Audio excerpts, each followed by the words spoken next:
edition tá a ti ṣe ọdún ọgọ́ta yìí a ti máa lọ bí 16 or 17 edition. Ọgọ́ta jẹ́ irúmọlẹ̀ nígbà tí ogun Tápà wọ ìlú yìí. Nígbà tí ogun Tápà wọ ìlú yìí, Ọgọ́ta ló shed àwọn ọmọ Arigidi ibi odò yẹn lọ sá sí tí ogun Tápà fi lọ. Torí ẹni tó bá mọ history bí Fúlàní ṣe já gbogbo àwọn Ìlọrin bẹ́ẹ̀ làwọn Tápà wọ ìlú yìí náà wá attack ẹ̀ nígbà yẹn, and especially most of the Akoko city, but àwọn Akoko revolt wọ́n gba ìlú wọn kàn jẹ́ kí Tápà gba ìlú wọn. So Ọgọ́ta wà lára irúmọlẹ̀ tó jagun fún Arigidi nígbà yẹn. Ní ayé àtijọ́ tí èèyàn bá lọ sí oko tó bá ti gbé ọmọ ẹ̀ tó bá ti pè sídìí Ọgọ́ta tó bá ti fi èdè wa bá sọ pé òun lọ sóko ọmọ ẹ̀ rèé bá mi ṣọ́ o, kò bá lo 5 hours tó bá máa fi padà dé, ọmọ tó gbé síbẹ̀ tí ò pọ̀nsù fún Ọgọ́ta á wẹ̀ á pọ̀nsù fún á múra fún. Nígbà tí obìnrin yẹn bá máa wá gbé ọmọ yẹn a rí pé ọmọ yẹn ti yàtọ̀ sí bó ṣe gbé kalẹ̀ síbẹ̀. Bí àwọn ìyá wa ṣe máa ń ṣe láyé àtijọ́ nìyẹn. Kò dẹ̀ sígbà tí omi máa ń gbẹ́gbẹ́ ní ayé àtijọ́. Bí owó ṣe wọ́n lù tó wọ́n bá fẹ́ bọ́ màálù náà máa fi bọ́. Ó ní bí àwọn bàbá wa ṣe máa ń pè é, àfi bíbà yìí kò jẹ́ ríran wọ́n blọ́kì mi. Wọ́n á dẹ̀ bá màálù yẹn sọ̀rọ̀, màálù yẹn á fi ẹsẹ̀ rìn dé bí ojúbọ yẹn, á wá gbé ọmọ ẹ̀ síbi òkúta yẹn. Tó bá wá pa tán lọ́dún máa ń ṣẹlẹ̀ nígbà yẹn pé tó bá pa tán tí wọ́n bá tètè kó mẹ́yẹn òjò ló máa pa wọ́n délé. So attribute tí Ọgọ́ta ní pọ̀ bẹ́ẹ̀ wọ́n máa ń wọ ọmọ kì í ṣe ọmọ bàjẹ́ sí mi o, torí àwọn ẹlẹ́sìn àní ọlọ́bìnrin ọmọ lọ́wọ́ òrìṣà bàbá máa irọ́. Gbogbo àwọn tó jẹ́ púpọ̀ náà àwọn tó jẹ́ great people ní ilẹ̀ Yorùbá, Fálànà, Fáwẹ̀mí, Fáṣẹ̀hùn, àwọn èèyàn tẹ́ pé great people orúkọ Ifá àbí orúkọ òrìṣà náà fi dá wọn. Ibò Wọlé Ṣóyínká, Oṣóyínmíká òun ni púpọ̀ ọ̀nù wọn orúkọ òrìṣà náà fi dá wọn. Wọ́n sì àwọn ẹlẹ́sàn ní ẹ lọ́tọ̀ọ̀rọ̀ lọ́wọ́ igi lọ́tọ̀ọ̀rọ̀ kí ló ń jẹ́ bẹ́ẹ̀? Ṣé o lè bá England sọ̀rọ̀ ẹ̀? Ibi tó bá wù nǹkan ti tọrọ nǹkan ọmọ ọdẹ máa jẹ́ ìràwọ̀ àwàgbáyé. Ṣé o lè bá Europe sọ̀rọ̀ ẹ̀? Ṣé bẹ́ẹ̀ ṣe ń ṣẹ̀sìn ní Nàìjíríà kan ṣe ń ṣe ní Europe àbí wọ́n ṣe ń ṣe l'Amẹ́ríkà? Àwọn ọlọ́dẹ ní technology tó fi ń control gbogbo àgbáyé, wọn gbé ẹ̀sìn sórí bẹ́ẹ̀ ṣe gbé sórí. Wọ́n ní tí èèyàn bá ti gbé ẹ̀sìn sórí jù ó máa ń dẹni ẹ̀sìn ni. Lẹ́yìn ò bá ṣe ẹ̀sìn níwọ̀nba ó máa ń dẹni ẹ̀sìn ni. Ẹni pé nígbà tá a fẹ́ bẹ̀rẹ̀ àfi ti Ọlọ́run ṣáájú. Muslim gbàdúrà, Christian gbàdúrà, àìsàn àbáláyé gbàdúrà, a balance ẹ̀ nìyẹn. Ìyẹn ló show pé we are moderate in religion. Ṣùgbọ́n tó bá ti di pé mi ò fẹ́ gbà wọlé yọ ẹlẹ́kùn alákatakítí òṣì ni. Ẹni tó bá dẹ̀ ti jẹ́ alákatakítí ẹ̀sìn òṣì ti gbàgbé. Ṣùgbọ́n wọn tó bá mú ẹ̀sìn níwọ̀nba wà ní àlùbáríkà, torí kò sí bó ṣe bá irúmọlẹ̀ sọ̀rọ̀ tó gbọ́dọ̀ bọ́ lọ́hùn sọ̀rọ̀, and different way ló lè fi bọ́ lọ́hùn sọ̀rọ̀. Ẹ jẹ́ ń ká àdàkọ́ mi ní òyìnbó. Kò sí ẹ tó lè pa nílẹ̀ ìwé, á dàgbà, á dògbò. Àwọn ìyá yìí dẹ̀ ti ń tọ́ oògùn sára. Mo máa ń wò nígbà táwọn kọ́ bẹ̀rẹ̀ pé owó lóṣù táwọn ìyá yìí ń tọ́ sára. Kí ló fi papọ̀ mọ́ Ọgọ́ta àṣẹ oníkan tó ń rí ni? Wọ́n ní tọmọdé bá ń gégi nígbó, àgbà ló mọ ibi tí ó wò sí. Ẹ̀yin abọ́bàtàlú àgbà ò ní tán lórí ilẹ̀ o, ìlú yìí ò ní sun yín o. Ẹni tó máa ní ẹwò wọ́n jẹ́ kóṣù sára, ẹni tí ò dátọ̀ mọ̀. Wọ́n ní ẹni tí ò rí yín kò rí nǹkan, ẹni tí ò rẹ́yìn abọ́bàtàlú kò rí nǹkan. Àṣà wa ni, ìṣẹ̀dálẹ̀ wa ni.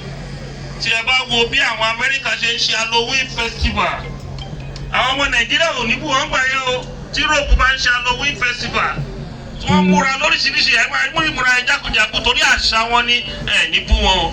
Ṣùgbọ́n tẹ̀yin bá wá ṣe tí ẹ máa bẹnu àtẹ́lẹ̀ lórí. Èèyàn dúdú pẹ̀lú ìwà dúdú, òun náà ló jẹ́ láti wà underdeveloped ní state tower yìí.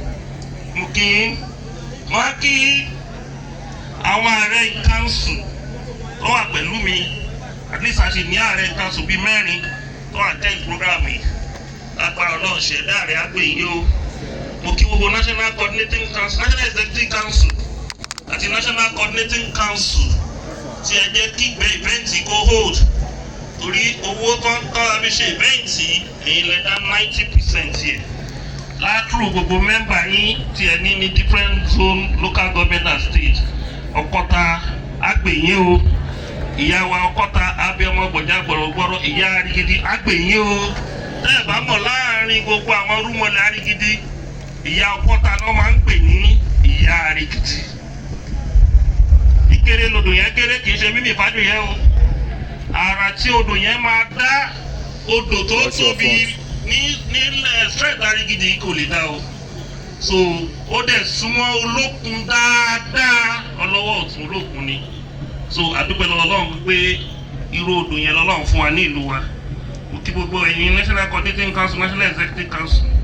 Ó dẹ̀ kí gbogbo all members of OPC tí ẹ gbìyànjú tẹ wá àwa tá a gbé mọ́tò wa mọ̀ nǹkan tójú wa rí ká tó débi báyìí. Lórí ọ̀rọ̀ owó epo a mọ̀ nǹkan tójú wa rí.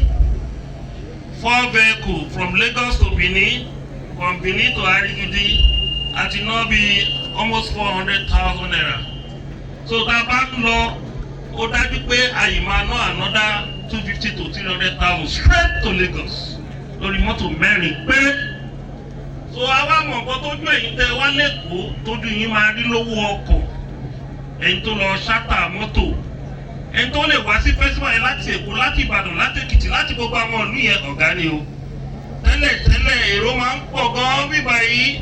But ọ̀rọ̀ owó epo àti ẹ̀kọ́nọ́mì ìlú òun ló jẹ́ kó fi reduce báyìí ní agbára náà. Ara wò nínú yín o.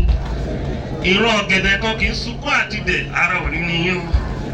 Mo wá kí Araba Àkókò ọ̀rẹ́ mi dáadáa. Araba Àkókò, Araba oníkùgbẹ̀dú, Araba gbámùgbámù ní agbára náà Ọ̀kọ́ta gbé ẹ o. Mo kí gbogbo àwọn kábíyèsí inú kábíyèsí tó wọ́n ní Arigidi ti ń jí. Ẹ wo àwọn oríṣiríṣi irúmọlẹ̀ tó ti jáde l'Arigidi báyìí. A rí Okoye kọ́ ní àbí ọkọ yẹn wọ́n ti jáde. A rí ìyá Yemọja lóńdó ṣètò ẹgbẹ́ ọmọ àgbálùkọ ọmọ Arigidi náà ni. Ìyá ẹ̀dẹ̀ tí wá jẹ́ ọmọ Irúṣu mo nígbàkan lájọ yàn. Bàbá jẹ́ Arigidi, ìyá tèmi náà jẹ́ Irúṣu mo nígbàkan láṣẹ yàn. Ọmọ Arigidi náà ni. Bẹ́ẹ̀ náà a gbọ́ pé ní Ìmọ̀lé ní nǹkan náà. Àwọn kan náà ń ṣe ọdún odò wọn ní Ìmọ̀lé ní. Ara nǹkan tó ń pè ní ìṣẹ̀dálẹ̀ wa ò sọnù nìyẹn. Àṣà wa ò sọnù. Ọ̀tọ̀ ní àṣà, ọ̀tọ̀ ní ẹ̀sìn, ọ̀tọ̀ ní ìṣẹ̀dálẹ̀. Nǹkan tá à ń ṣe bíbá lónìí, àṣà wa àti ìṣẹ̀dálẹ̀ ó yàtọ̀ sí ẹ̀sìn, ó yàtọ̀ sí Christian and Muslim. This is our tradition, this is our culture, and what we are doing here, we are promoting our heritage. We are trying to sustain our identity, we are trying to sustain our history. Ẹni tí ò bá dẹ̀ ti sustain ní identity àti history ẹ̀rù ni. Ẹ̀rù nínú èèyàn ni. Torí àṣà aláṣà àti ìṣẹ̀dá oníṣẹ̀dá ló ń gbéga, ó ti sọ ti ẹnu. Ẹ̀rù ni. Ọlọ́run ní sọ mí di ẹrú láyé tí mo wáyé. Mo kí ọmọbìnrin Yemọja of Ondo State. Mo kí láti coordinator wa. Kábíyèsí for the first time in history, àwọn Ondo State wọ́n perform dáadáa financially sí festival yìí. For the first time in history, owó tí wọ́n fi support wa fún festival yìí, a expect lọ́dún yìí. So lágbára Ọlọ́run, mo fi ti ara wa Ondo State acting coordinator Mr. Olúwatóyìn Ọláoyè. Mo fi kí gbogbo ẹ̀yin Ondo State o, Oòduà á pè yín o, alálẹ̀ Ondo State á pè yín, ìṣẹ̀dálẹ̀ Ondo State á pè yín, gbogbo orúmọlẹ̀ Ondo State á pè yín. Ibi tẹ́ ẹ ti mówó yẹn Ọlọ́run á fi ọ̀pọ̀ rọ́pò padà. Ọlọ́kọ̀ta wá jẹ́ kí ẹgbẹ́ yín kó gbèrú o, ogun rẹ̀wẹ̀sì àpò ló bí sí Ondo State o ní agbára náà ẹ máa rí bá ti ṣe ẹ máa rọ́nà gbígbà àwọn òyìnbó máa sọ pé keep the flag flying ẹ jẹ́ ká sí àyẹ̀ kó máa lọ bẹ́ẹ̀ má jọ wálẹ̀ mọ́ o lágbára náà kò dé òní tì yín kí wọ́n á gbà yín lásìkò púpọ̀ kí là ń ṣe bí báyìí.